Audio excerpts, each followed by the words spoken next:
దేవుని బిడ్డలారా, మరొకసారి దేవుడు మనకి ఇచ్చిన గొప్ప సమయాన్ని బట్టి మరి ఇప్పుడు వచ్చిన మీ అందరికీ కూడా ప్రభు తరపున వందనాలు మరి తెలియజేస్తా ఉన్నాను. అలాగే మరి కొద్ది నిమిషాలు మనం కృపావార్త వర్తమానములు విని మరి దేవుని నామాన్ని మనం కనపరచుదాం. పిల్లరా, దేవుని యొక్క మహాకృప చేత దేవుడు మరి 11 నెలలు కాపాడి 12వ నెల మరి మొదటి ఆదివారమున ఈ రీతిగా మరి ఆయన సన్నిధిలో చేరి దేవుని మహిమపరచడానికి, అలాగే ప్రతి నెల మొదటి ఆదివారం మన సంఘంలో జరిగే ప్రభు బల్ల ఆరాధనలో మరి బల్లను సమీపించే ముందుగా కొద్ది నిమిషం వాక్యము ద్వారా మనం పరీక్షించుకొని పరిశోధించుకుంటున్నాము కనుక మరి ఈ సమయంలో పరిశుద్ధ గ్రంథములో నుంచి ఒక వాక్యాన్ని చదువుకొని కొద్ది నిమిషాలు ధ్యానం చేద్దాం. మరి మొదటి యోహాను పత్రిక 1వ అధ్యాయము 7వ వచనములో నుండి ఒక గొప్ప మాటను మనము జ్ఞాపకం చేసుకుందాం. అయితే ఆయన వెలుగులోనున్న ప్రకారము మనమును వెలుగులో నడిచిన యెడల మనము అన్యోన్య సహవాసము గలవారమయ్యుందుము. అప్పుడు ఆయన కుమారుడైన యేసు రక్తము ప్రతి పాపము నుండి మనలను పవిత్రులుగా చేయును. దేవుని స్తోత్రం చెప్తారు. హల్లెలూయా. ప్రియులారా, మనము ఈ యొక్క 2025వ సంవత్సరాన్ని విడిచిపెట్టే ముందుగా మరి డిసెంబర్ మొదటి ఆదివారమున ఒక ప్రశ్న వేసుకుందాం. దేవుని మహాకృప చేత మరి 12 నెలలు ఈ రీతిగా దేవునిలో గడపడానికి, మరి 12వ ప్రభు బల్ల ఆరాధనలో కూడా మనం ప్రవేశించడానికి దేవుడు నీకు నాకు మనందరికీ ఆయుష్నిచ్చినందుకు దేవునికి చాలా వందనస్తులు. హల్లెలూయా, హల్లెలూయా. ఆయనే కానీ మనకు సహాయం చేస్తుండకపోతే ఈ 2025 డిసెంబర్ మొదటి ఆదివారమును మనం చూసేవారము కాదు. ఎందుకంటే గతించిన దినాలు, వారాలు, నెలలన్నిటిలో కూడా నా జీవితంలో నీ జీవితంలో అనేకమైన ప్రాణాపాయకరమైన శోధనలు, వ్యాధులు, బాధలు మన జీవితంలో ఎదురయ్యాయి. అలాంటి పరిస్థితులలో కూడా దేవుడు మనకంతో సహాయం చేసి మనకు ఆయుష్నిచ్చి ఈ 2025వ సంవత్సరం మరి డిసెంబర్ నెలలో అడుగు పెట్టి 7వ రోజులో తీసుకొచ్చాడు. హల్లెలూయా, హల్లెలూయా. దీని అంతటికి గల కారణం ఏంటి ఒకసారి ప్రశ్నించుకుందాం. ఈ రీతిగా దేవుడు మనకు ఆయుష్నిచ్చి ఆరోగ్యమునిచ్చి ఎన్ని ప్రమాదములు వచ్చినా మనము సజీవులుగా ఉండడానికి గల కారణం ఏంటంటే మనము గొప్పవారమనో ధనవంతులమనో బలవంతులమనో కాదు. మనము ప్రభు అయిన యేసుక్రీస్తు వారి రక్తములో కడగబడిన వారు. దేవుని స్తోత్రం. హల్లెలూయా. చెప్పండి, ఎవరమండి మనం? ప్రభు అయిన యేసుక్రీస్తు వారి రక్తములో కడగబడిన వారు. హల్లెలూయా. అందుచేత పత్రికలో బైబిల్ చెబుతున్న గొప్ప మాట ఏంటంటే మీరు నా చొత్తు అంటున్నాడు ప్రభు. దేవుని స్తోత్రం. మరి నీవు నేను ఎవరు చొత్తుమండి? దేవుని చొత్తు.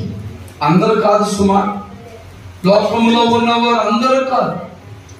ఎందుకంటే ఆది కాలములో అనాది కాలములో అందరినీ కూడా దేవుడు తన సొత్తుగా చేసుకున్నప్పుడు మానవులు ఆజ్ఞాతిక్రమమని పాపము చేయటం ద్వారా దేవునికి దూరం అయిపోయారు. ఎవరు దూరం అయిపోయామండి? దేవుని దేని ద్వారా? ఆజ్ఞాతిక్రమం అనే పాపము చేటు ద్వారా. కాబట్టి ఇప్పుడు ప్రపంచమంతా కూడా, లోకమంతా కూడా మరి ఎవరి ఆధీనములో, స్వాధీనములో, ఎవరి హస్తాల్లో ఉందంటే సాతాను చేతిలో ఉంది. ఎవరి చేతిలో ఉంది చెప్పండి? సాతాను చేతిలో ఉంది. అలాంటి పరిస్థితుల్లో ఉన్న నిన్ను నన్ను కూడా ప్రభు అయిన యేసుక్రీస్తు వారు పిలుచుకున్నారు. హల్లెలూయా, హల్లెలూయా. అందుచేత మనం పిలువబడిన వారమును, ఏర్పరచబడిన వారమునై ఉన్నాము. దేవుని స్తోత్రం. మరి రోజు క్రైస్తవుడు, దేవుని బిడ్డలు, సంఘ బిడ్డలైన వారు, విశ్వాసులైన వారు ఎవరంటే దేవుని చేత పిలువబడిన వారు. దేవుని స్తోత్రం. ప్రభు పిలిచాడు, ప్రయాసపడి భారం మోసుకొనుచున్న సమస్త జనులారా నా యొద్దకు రండి, నేను మీకు విశ్రాంతిని కలుగు చేస్తానని పిలిచినప్పుడు మరి నీవు నేను కూడా సాతాను బంధకాల్లో ఉండి, సాతాను యొక్క శోధనలో ఉండి, సాతాను కలిగించే భయంకరమైన శోధన వ్యాధుల్లో నుంచి ప్రభు వైపు త్రిప్పబడ్డాం. దేవుని స్తోత్రం. ప్రభు వైపు తిరిగిన వారు, ప్రభు యొక్క పిలుపుకు లోబడిన వారు, ప్రభు యొక్క పిలుపు ప్రకారముగా ఆయన సన్నిధికి మరలా తిరిగి వచ్చిన వారు గనుక ఇప్పుడు ప్రభు అంటున్నారు, మీరు విలువ పెట్టి కొనబడిన వారు కనుక మీరు నా చుట్టూ. దేవుని స్తోత్రం. మరి యేసు ప్రభువారు ఆది కారణములు అయితే ఆయన స్వహస్తాలతో చేశాడని మనకు తెలుసు.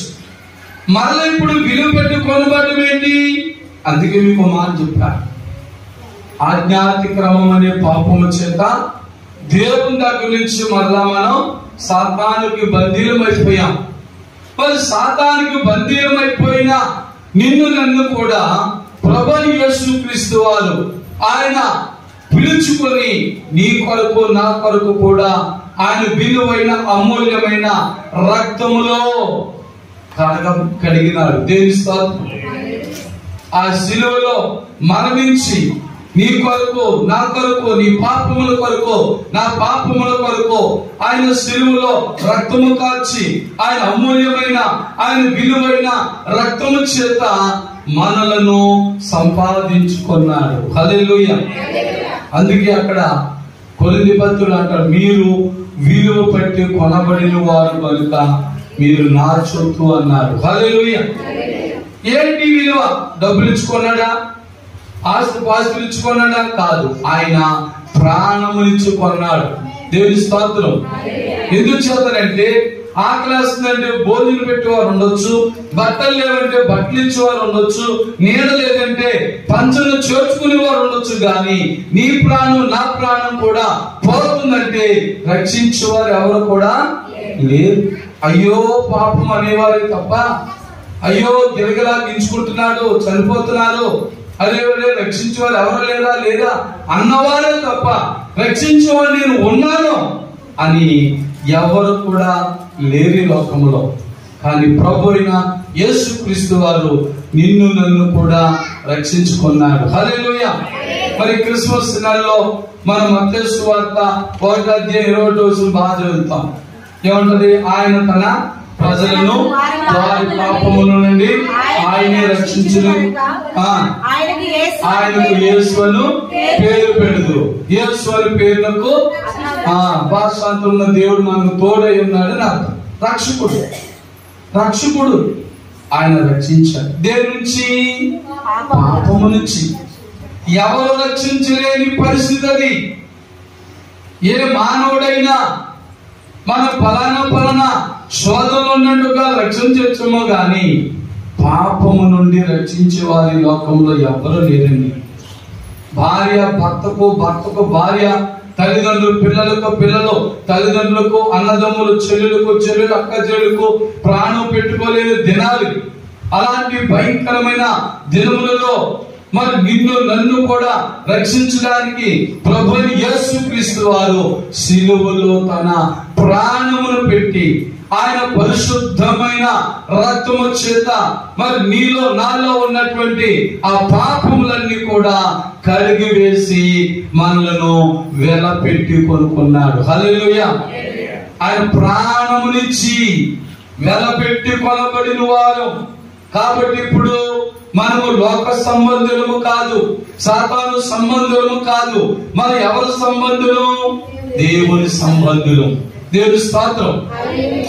అయినా మనం దేవుని సంబంధులమైన సాతాను ఏదో తోకాడిస్తూ, ఏదో శోధన, ఏదో వ్యాధులు, ఏదో బాధలు, ఏదో సమస్య, ఏదో ఇబ్బందులు కలిగించి మన గర్భిణి చేయడం చూసిన ప్రభు మనకు తోడుగా ఉండి ఆయన మనల్ని కాపాడుతున్నాడు.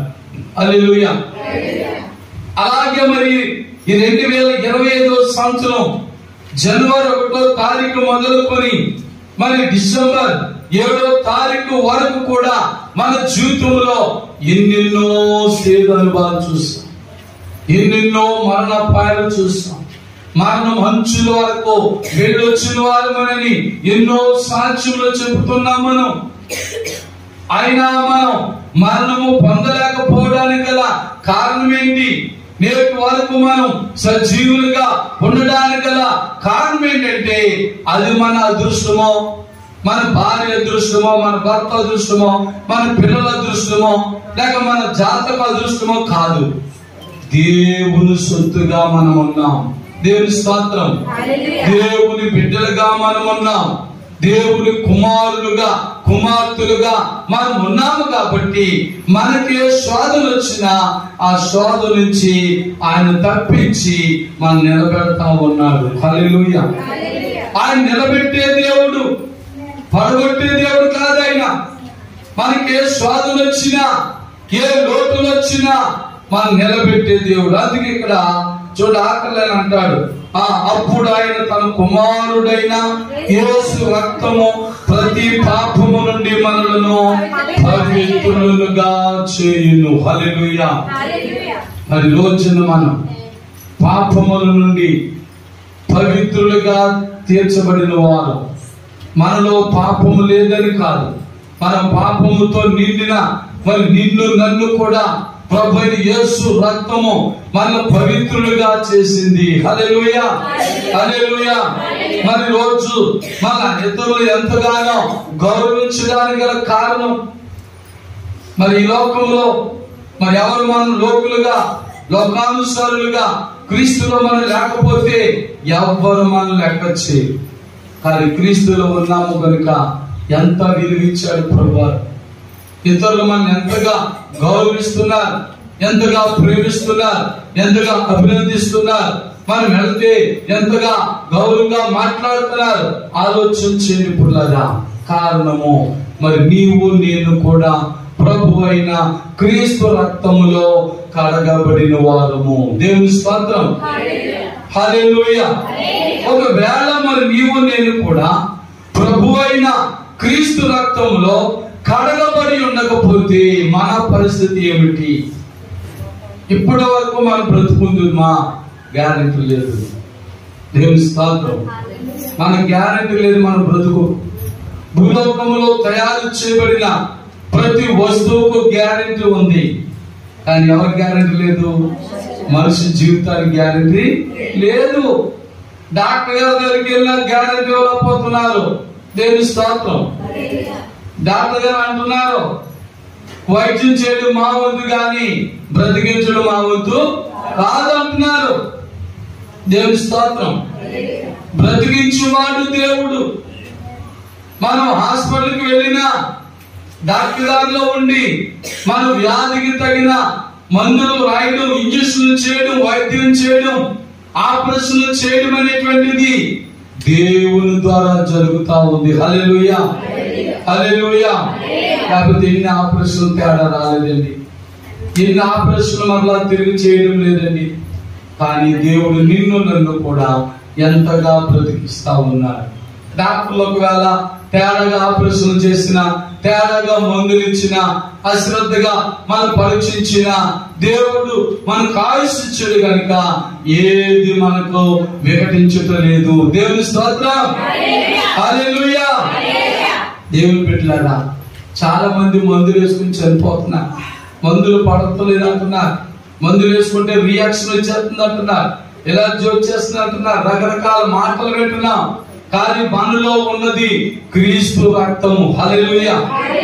ఎందుచేత అప్పుడే మనం 11 నెలలు ప్రభువైన యేసు క్రీస్తు వారు సిలువలో నీ కొరకు నా కొరకు కార్చిన ఆయన విలువైన అమూల్యమైన రక్తమునకు సాదృశ్యమైన ద్రాక్ష రసమును మనము త్రాగి ఉన్నాము. దేవుని స్తోత్రం, హల్లెలూయా. మరి ఎవరైతే క్రీస్తు శరీరమునకు సాదృశ్యమైన రొట్టెను తిని క్రీస్తు రక్తమునకు సాదృశ్యమైన ద్రాక్ష రసమును త్రాగుతారో వారు జీవము గల వారని బైబిల్ చెప్తుంది. హల్లెలూయా. అనగా క్రీస్తు రక్తము మనలో ప్రవహించుచున్నది. మరి ఆ క్రీస్తు రక్తము నీలో నాలో ప్రవహించినంత కాలము కూడా మనలో ఉన్న మన చెడు రక్తం, మనలో ఉన్న వ్యాధులను, మనలో ఉన్న సమస్యలన్నిటిని కూడా ఆ రక్తము త్రోసివేస్తా ఉన్నది. దేవుని స్తోత్రం, హల్లెలూయా. అందుచేత మరి కడవరి దినాల్లో, అంచె దినాల్లో ప్రతి క్రైస్తవుడు కూడా మీరు కడగబడిన లేక మీరు శుద్ధి చేయబడిన, మీ కొరకు చిందించబడిన ఆ విలువైన రక్తము చేత కడగబడిన వారిని నమ్మి ప్రభులో బలమైన వారిగా ఉందాం. దేవుని స్తోత్రం, హల్లెలూయా. క్రైస్తవుడు అంటే అసమస్య కాదు. ఒకవేళ భూలోకంలో నీవు నేను కూడా మరొకవేళ అల్పులుగా ఉండొచ్చు. ఏంటంటే ఎలాగా అల్పులు, లోకులు అనుకోవచ్చు, అల్పులుగా ఎంచవచ్చు. కానీ మనం క్రీస్తులో విలువ గలవారము. దేవుని స్తోత్రం, హల్లెలూయా. ముందే చెప్పారు కదా, మనం విలువ పెట్టి కొనబడిన వారు. దేవుని స్తోత్రం, హల్లెలూయా. విలువ పెట్టి కొనబడిన వారు, ఆయన రక్తము చేత కడగబడిన వారు, కొనబడిన వారు. కాబట్టి మనము మన సొత్తు కాదు, మనము దేవుని సొత్తు. కాబట్టి మన విశ్వాసం, మన త్యాగం, మన సమర్పణ ఏ రీతిగా ఉండాలంటే అపోస్తలుడు పౌలు అంటాడు, నా మట్టుకైతే బ్రతుకుట క్రీస్తు, చావైతే లాభం అన్నాడు. హల్లెలూయా. ఇంకా జీవించున్నది మేలు కాదు, క్రీస్తే నాలో జీవించుచున్నాడు. హల్లెలూయా. ఆయన నీలో నాలో కూడా జీవించాలంటే మనము క్రీస్తు రక్తములో కడగబడాలి. ఎక్కడ కడగబడాలండి? క్రీస్తు రక్తములో కడగబడాలి. మరి క్రీస్తు రక్తములో మన ప్రతి పాపము కూడా కడగవేయబడుతుంది. హల్లెలూయా, హల్లెలూయా. తెలుసో తెలియకో క్రీస్తులోకి రాకముందు మనము చేసిన ప్రతి పాపము, అతిక్రమములన్నీ కూడా క్రీస్తు రక్తములో కడిగివేయబడిన వారు. దేవుని స్తోత్రం.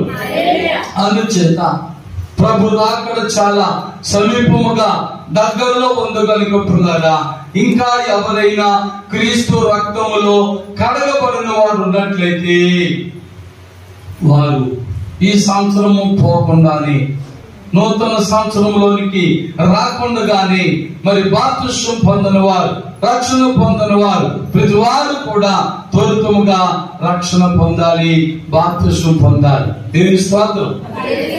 ఏం పర్లేదులే, పొందకపోయినా ప్రతి శుక్రవారం చర్చికి వెళ్ళిపోతున్నారు, ప్రతి ఆదివారం చర్చికి వెళ్ళిపోతున్నారు, బాగానే ఉందలే అనుకోవద్దు. దేవుని స్తోత్రం. బైబిల్లో నపుంసకుడు చక్కగా ప్రార్థన చేసుకుంటున్నాడు, చక్కగా బైబిల్ చదువుకుంటున్నాడు. తాను అలాగనుకున్నాడు, నా భక్తి చాలా గొప్పదనుకున్నాడు, నేను ప్రయాణం చేస్తున్నా రథంలో బైబిలే చదువుకుంటున్నాను అనుకున్నాడు, ఇంట్లో ఉన్న బైబిలే చదువుకుంటున్నాను అనుకున్నాడు. కానీ అతనికి ఒక సంగతి తెలియలేదు. ఏంటో సంగతి? బాప్తిస్మం పొందాలనే సంగతి తెలియలేదు. ఇన్నిసార్లు మందిరంలోకి వెళ్ళినా, ఇన్నిసార్లు దేవుని సన్నిధికి వెళ్ళినా ఆ భయం ఆయనలో కలగలేదు. కారణం ఏంటంటే వాక్యం వింటున్నాడు, చదువుతున్నాడు, కానీ దాని అర్థమును గ్రహించలేకపోయా. అందుకే బాప్తిస్మం అంటే భయం లేకపోయింది, బాప్తిస్మం యొక్క విలువ తెలియలేకపోయింది. పుల్లలా ఒకానొక దినమున ప్రభు దైవజనులు పంపించి ఆ వాక్యాన్ని వివరించి బోధింప చేసినప్పుడు ఆయన అంటాడు కదా, రథమును ముందుకెళ్ళడానికి ఇష్టపడతలేదు. రథం ముందుకెళ్తే మరుక్షణములు ఏమవుతుందో, మరుక్షణములో మరణిస్తే నేను ఎంత భక్తి చేసి, ఎంత బైబిల్ నేర్చుకుని, ఎంత బైబిల్ ధ్యానం చేసి, ఎంత మరి దైవ భక్తునిగా పెరిగిన నేను ఇదిగో మరణిస్తే నరకానికి వెళ్ళిపోతాను. ఇంత భక్తి కూడా నన్ను నరకానికి తీసుకెళ్తాది, నేను పరలోకములకు వెళ్ళలేనని భయముతో పుట్టారా ఎంటినా దైవజనులతో వెంటనే బాప్తిస్మం పొందేశాను. దేవుని స్తోత్రం. నిజమే, మన సంఘాల్లో కూడా చాలా మంది బాప్తిస్మం పొందని వారు కూడా వాక్యం అర్థమాక అలాగే అనుకుంటారు. ఇంకా ఆ పనులు అవ్వాలి, ఈ పనులు అవ్వాలి, ఇంకా వయసు ఉంది, ఇంకా టైం ఉంది అనుకుంటాం. కానీ బైబిల్ చెప్తుంది, నేడని రేపని వాయిదా వేస్తారు, నేటి రాత్రి ప్రాణం పోతే ఏమైపోతాం. ప్రియులరా, మరణం అనేది ఏ సమయంలో నీకు నాకు మనలో ఉన్న ప్రతి వారికి వస్తాదో మనం చెప్పలేము. కాబట్టి మనము చింతపడి ఉండాలి. మరణము రాకముందే ఎప్పుడు చనిపోయినా నేను డైరెక్ట్ గా ప్రభు దగ్గరికి వెళ్తాను అని ధైర్యం నీలో ఉండాలంటే యేసు రక్తములో నీ పాపములన్నీ కూడా కడిగివేయబడాలి. హల్లెలూయా, హల్లెలూయా. పాటలు నేర్చేసుకున్నానంటే సరిపోదు, బైబిల్ వాక్యాలు నేర్చేసుకున్నానంటే సరిపోదు. ఎప్పుడైతే నీవు మరి ఇదిగో అపోస్తలుల కార్యాలు 2వ అధ్యాయం 38వ వచనం ప్రకారంగా పేతురుగా చెప్తారు, మీరు మారు మనసు పొంది పాప క్షమాపణ నిమిత్తము ప్రతివాడును యేసుక్రీస్తు నామమున బాప్తిస్మం పొందుడి, అప్పుడు మీరు పరిశుద్ధాత్మని వరమును పొందుదురు. దేవుని స్తోత్రం. ఇది జరగాలి. చర్చికి వస్తున్నాం వెళ్ళిపోతున్నాం అంటే కాదు. రోజులు, వారాలు, నెలలు, సంవత్సరాలు బాగానే సాగిపోతున్నాయి అనుకోవద్దు. ఏ సమయమున ఏమి జరుగుతాదో ఎవరికి తెలియదు. కాబట్టి ఇదిగో మనము నేడు అని టైం ఉన్నప్పుడే, నేడు అని ఆ సమయం ఉన్నప్పుడే మనము కూడా బాప్తిస్మం పొందాలి, మారు మనసు పొందాలి, పాపక్షమను పొందాలి, బాప్తిస్మం పొందాలి, పరిశుద్ధాత్మని వరం పొందితే అప్పుడు దేవుడు నిన్ను ఎప్పుడు పిలుచుకున్నా, నన్ను ఎప్పుడు పిలుచుకున్నా భయం లేదు. హల్లెలూయా. భయం లేదు, దిగులు లేదు. జీవితాంతంలో యేసు ప్రభు మనతో ఉండును. హల్లెలూయా. కనుక దేవుని బిడ్డలారా, ఒక్కసారి సంవత్సరం ఆఖరు నెలది, సంవత్సరపు ఆఖరు నెల కాబట్టి ఈ 12 నెలలు బాగానే సాగిపోయి అని తృప్తిపడద్దు. ఇంకా మనకు ఎన్ని రోజులు ఉన్నాయండి? వేళ 7వ తారీఖు అంటే సంవత్సరం పాటు ఇంకా అమ్మా 23 రోజులు ఉన్నాయంటున్నారు. చూడండి, ఈ 23 రోజులు బాగానే పోతాయి అనుకున్న వారు ఎవరైనా ఉన్నారు ఇక్కడ? ఎవ్వరు లేదు. ఈ రోజులాగే ఈ 11 నెలల 7 రోజులు ఎలాగైతే సాగిపోయో నా ముందున్న ఆ రోజులన్నీ కూడా హ్యాపీగానే సాగిపోతాయని చెప్పడా గ్యారెంటీ ఎవరికి కూడా లేదు. అందుచేతని బైబిల్ గ్రంథంలో యోహాను గారు చక్కని మాట అంటాడు, యేసు రక్తము ప్రతి పాపము నుండి మనలను పవిత్రులుగా చేయనని ఎరిగి ఆయన రక్తములో మనం కడగబడి ప్రభు యొక్క బల్ల ప్రతి నెల మనము సమీపించాలి. హల్లెలూయా. ఆలస్యం చేయకూడదు. ఈ నెల పోతే వచ్చే నెల ఉంది కదా అనుకోవద్దు. ఏమో వచ్చే నెల వరకు బ్రతుకుతామని గ్యారెంటీ ఏంటి? వచ్చే నెల జనవరి నెల మొదటి ఆదివారం వరకు ప్రపంచం ఉంటుందనే గ్యారెంటీ కూడా లేదు. హల్లెలూయా. మన ఏ యుగంలో ఉన్నాం చెప్పండి? కృపాయుగం. కృపాయుగంలో ఉన్నాం. మరి కృపాయుగంలో ఎప్పుడు ఏమి జరుగుతుందో, ఎప్పుడు ఎవరికేం జరుగుతుందో ఎవరో ఎరగం. తెలియదు. కాబట్టి ఆ నేడు అనే సమయం ఉన్నప్పుడే మరి నీవు నేను కూడా ఇంకా క్రీస్తు రక్తములో కడగబడిన వారు కడగబడి ఉండాలి. క్రీస్తు రక్తములో గతములోనే పూర్వమే మనం కడగబడిన వారమైతే ధైర్యంగా ఉండాలి. హల్లెలూయా.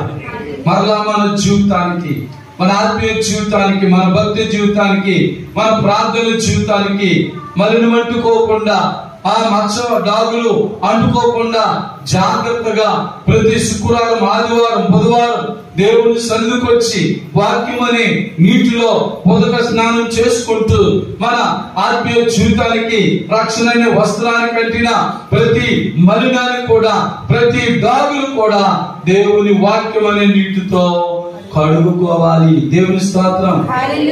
అప్పుడే మన రక్షణ వస్త్రం మరి ఎల్లప్పుడు కూడా తెల్లగా కనపడుతుంది, దగదగా మెరుస్తుంది. కనుక పిల్లరా, ఈ కొద్ది మాటల ద్వారా ప్రభు మన వినికుల్లో మనం దీవించినట్లుగా, మరి కృపావార్త వర్తమానం విన్న ప్రతి వారిని ప్రభు బలపరిచినట్లుగా ఒక్కసారి ఈ క్లుప్తమైన వర్తమానం ద్వారా మనం పరీక్షించుకుందాం, పరిశోధించుకుందాం. పిల్లరా, మోకరించుదాం. మరి క్రీస్తు రక్తములో ఇక్కడ ఉన్న వారిలో ఎంతమంది కడగబడ్డామనే నమ్మకం మీకు ఉంది? గుండె మీద చేసి చెప్పండి, నేను క్రీస్తు రక్తములో కడగబడిన వ్యక్తిని. ధైర్యముగా చెప్పగలవా? బాప్తిసం పొందేశారంటే అది కాదు. బాప్తిసం పొందిన వారు కూడా గ్యారెంటీ చెప్పలేదు ఈ మాట. ఎందుకంటే మనం ఎంత తెల్లని వస్త్రములు వేసుకున్నా, మనం ప్రయాణం చేస్తున్నప్పుడు ఏదో ఒక మలినం, ఏదో ఒక ధూళి దుమ్ము మన బట్టలకు అంటుకొని అవి మలినం అవుతాయో, ఈ పాపమని లోకములో జీవిస్తున్న నీవు నేను క్రైస్తవ బిడ్డలుగా, దేవుని బిడ్డలుగా, రక్షణ పొందిన బిడ్డలుగా, క్రీస్తు రక్తములో కడగబడిన బిడ్డలుగా ఈ లోకములో జీవిస్తున్నాము. కనుక ఏదో ఒక పాపమనే మలినం, ఏదో పాపమనే డాగులు మన రక్షణ వస్త్రానికి అంటుతాయి. కాబట్టి వాటిని ఏ నాటి కానాడే, ఏ వారమున కావారమే, ఏ నెల కానేల, ఏ సంవత్సరం కాని సంవత్సరమే కడిగి వేసుకుని ఎవరెడీగా ఉండాలి ప్రభు రాకడ కోసం. అలాగే ఉన్నామా? క్రీస్తు రక్తంలో కడగబడిన నీవు నేను కూడా ఎలాంటి ధైర్యం, ఎలాంటి నమ్మిక, ఎలాంటి విశ్వాసం మనం కలిగి ఉన్నామో ప్రశ్నించుకుని ప్రార్థన చేసుకుందాం. ప్రేమమయుడా యేసయ్యా, నీకు వందనాలు, స్తోత్రాలు. 1 యోహాను పత్రిక 1వ అధ్యాయం 7వ వచనములో వ్రాయబడిన ప్రకారముగా మరి యేసు రక్తము ప్రతి పాపము నుండి మనం కడిగి వేయనని లేఖనము సెలవిచ్చిన ప్రకారంగా మేము కూడా క్రీస్తు రక్తములో కడగబడిన వారిని. మరి కృపావార్త వర్తమానం విన్న ప్రతి వారు కూడా కడగబడిన వారిని. కడగబడిన మా రక్షణ వస్త్రానికి ఈ సంవత్సరాంతములో మరి ఆఖరి నెలలో ఉన్న మేము కూడా పరీక్షించుకుని, పరిశోధించుకుని మా రక్షణ వస్త్రానికి ఏమైనా మలినం, మచ్చలు, డాగులు అంటుకుంటే కడిగి వేసుకుని, మరలా కడిగి వేసుకుని, మరలా శుద్ధి చేసుకుని, నూతన స్వభావంతో, నూతన జీవితంతో మరలా నూతన సంస్థను ప్రవేశించినట్లుగా సహాయం చేయమని యేసుక్రీస్తు పరిశుద్ధ నామములో ప్రార్థించి వేడుకొంచున్నాం తండ్రి. ఆమేన్, ఆమేన్. దేవుని స్తోత్రం. హల్లెలూయా. మరింతవరకు కృపావర్త వర్తమానములు చక్కగా విని గ్రహించిన మీ అందరికీ ప్రభువుకి నా హృదయపూర్వకమైన వందనాలండి. God bless you. God bless all. Amen.